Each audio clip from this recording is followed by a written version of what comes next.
YouTube, it's me, Jen, your Pudgy Picker. Get to see me live and in person.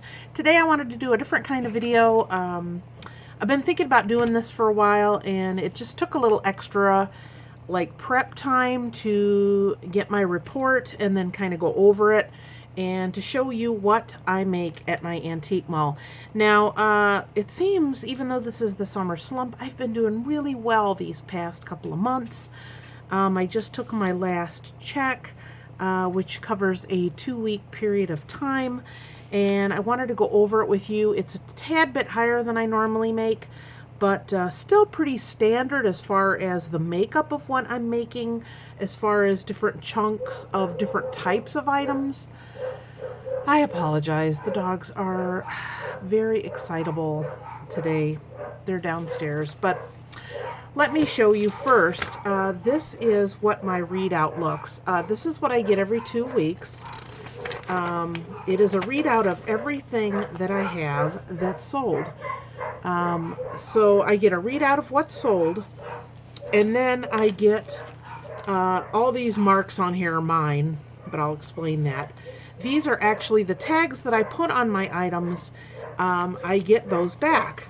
So when the person brings an item up to the front register, they peel off the sticker or take off the hang tag, and then they go ahead and ring it up through the computer system, and then they put them in a little basket, and then that basket goes back to the office, and then someone who happens to be working at the desk answering the phone, helping vendors and other customers, will sit down and divide those out into, like, it'll be 1 through 30 and 31 through 60, and so they get it all separated, and then they have a notebook or a binder that they open up, and then these notebook pages are in there, and then they will take the stickers and tape them in. So what I do when I get my report is I go through my list and I go through the stickers, and I will put, if you see I have a green check mark, I go through and put a green check mark. So if I end up with a sticker that is not check marked off, that means it probably went to a different vendor. So what I'll usually do is I'll take the paper back. This one I didn't have any. Maybe every second or third check, maybe once a month, once a couple times every other month. That will happen. And then what I will do is I will just, instead of put a check mark, I'll put a little green circle around that, and I take it back to the owners and I say, this item wasn't on mine. So what they'll do is they look it up in the computer system, and usually somebody put it under the wrong number. They put it under 101 instead of 107, or they put it under 07 instead of 107. 107 is my vendor number at the mall. So I know you're like, get to the numbers already. So once I do that, see, I put the little dots on there. So I go through that and make sure that everything's on there.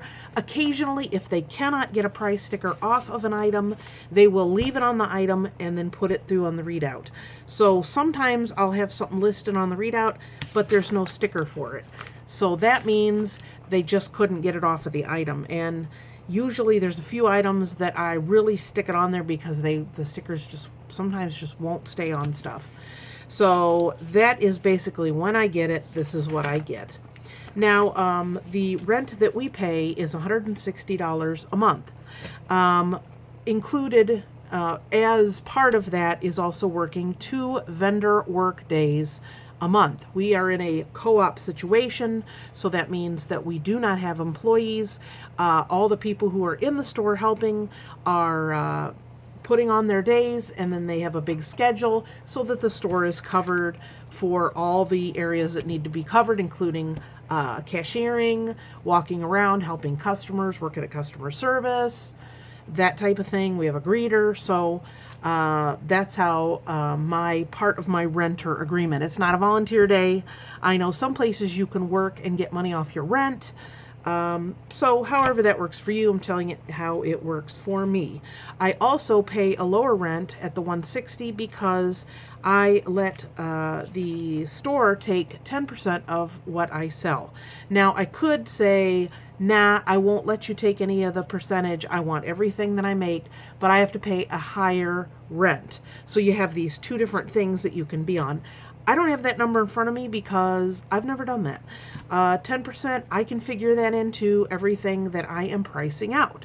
So for me, that's fine. Now, if you are selling furniture that's $300 and $400 and that's basically all you're selling instead of smalls, like I do, then that would be quite a chunk. So if you pay $160 for a booth and you sell something for, $500, that's $50. So do you figure out that 10% or what is the difference? So it's something you need to consider. I know a lot of places do have a sliding scale like that. Okay, so all that being said, also our mall will take 3% of the sales if a credit card is used. Credit cards cost money to use, and they usually cost the store money. That cost is passed on to us vendors. Not a big deal. Looking at this particular check, it looks like about 50% was cash and 50% was credit card. So you see this where you have a percentage here and then there's blank. This is for the credit card. And also there is a line for discount. So if I'm running a sale in my booth, let's say I'm doing like a 50% off sale, it'll have, this is the item you sold, $50, discount $25, net price, then they do commission, credit card, etc., etc. Sales tax is collected by the store and reported by the store, so I have no say-so. I don't get that money and then I have to report it. It's something that the store takes care of for me, which is nice. So this particular paycheck, period ending July 15th, 2018. So this is the last paycheck that I received. The amount that I sold was $566.70. I got to take my glasses off because I can't read this tiny writing. So with my with the 10% off, the 10% would be $55.70, and then credit card was $9.86. So my net pay, the check amount was $491.14. Now I'm telling you this just because to give you an idea of the basic amount that I make. So that does not include the what do you call it? The work days, of course. I do currently during the summer, I do pay someone to work my day. It's like $40 to $45 because summer is a big time for me to be getting out and getting stuff. So it's in my best interest just to pay someone and then I don't have to worry about it. Usually fall, winter, spring, I work my own day, so yeah. And then, of course, this amount does not include my rent check. Okay, you got it? So what I'm going to tell you now is out of this $491.14, I made a list, and that's why I have so many marks on here. I kind of wanted to divvy it up and tell you what's selling in my booth. I did, for the most part, just pick out different categories, and I want you to see, I'm going to tell you how many items of that category sold and what the total ended up being. Going from highest to lowest, if you want to do it that way. Figurines. I sold 11 figurines in this particular check, and it came to $88.50. So that is any kind of decorative something that sits, figurines could be animals, that type of thing. So that was the highest paying out item. The next highest, which sometimes can be my highest, is fabric. I sold 31 pieces of fabric. Now this is in a 2-week period, and that total came to $74.75. That's real bread and butter items. I sell between, on average, $50 to $70 worth of fabric every check. So that is what I consider a bread and butter item. It's a thing I always carry, I always sell, I always make money. So it is definitely a good thing for me to carry. Now I'd say with fabric, if you decide to do fabric, try to be consistent with it, because I have people who are repeat customers. So when you first start selling it, if you're just like, oh, I got this big batch, I'm going to sell it, it'll do okay, but it's the repeat customers that you continue to get people to come back because, I know I can get fabric there, I can get it at a good price.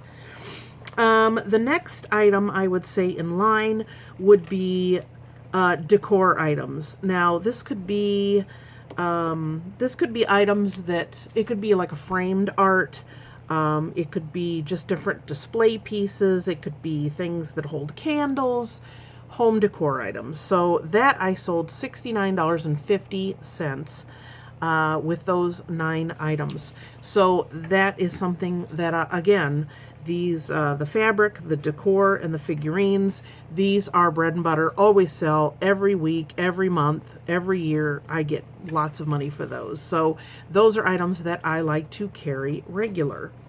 Another item that I always carry and that I always sell, but this month was quite spectacular in that way, was lamps. I carry lamps regularly. They do really well. Sometimes it's like anything else. It might sit and then it does really well. I sold 4 lamps and the total for that was $63. Now, just keep in mind, this is all for this one particular check.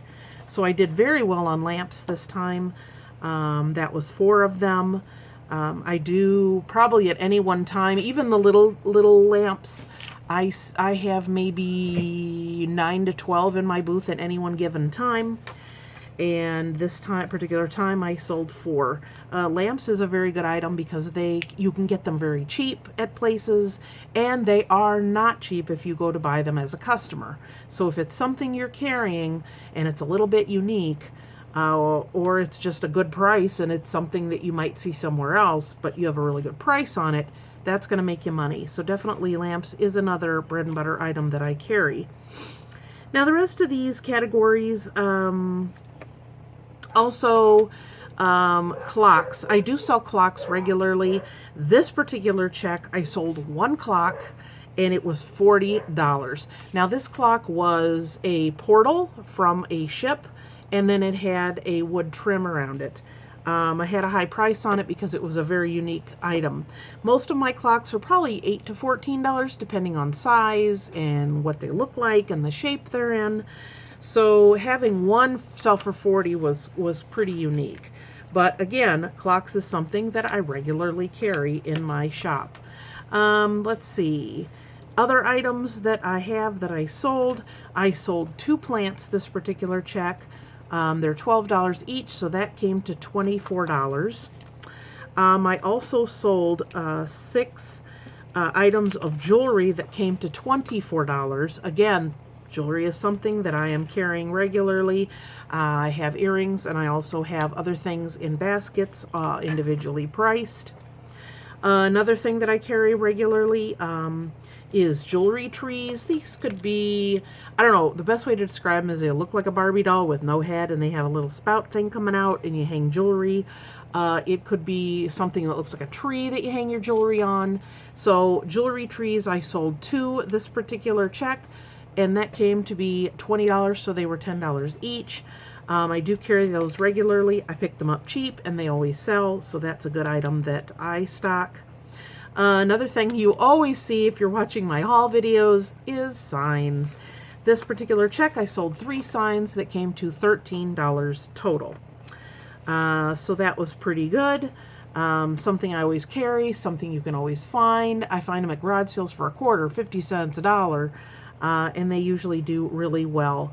Also this time, and this is not something I normally carry, I had some things listed on Amazon some time ago. I took all that off and put some of them in my booth, including some puzzles.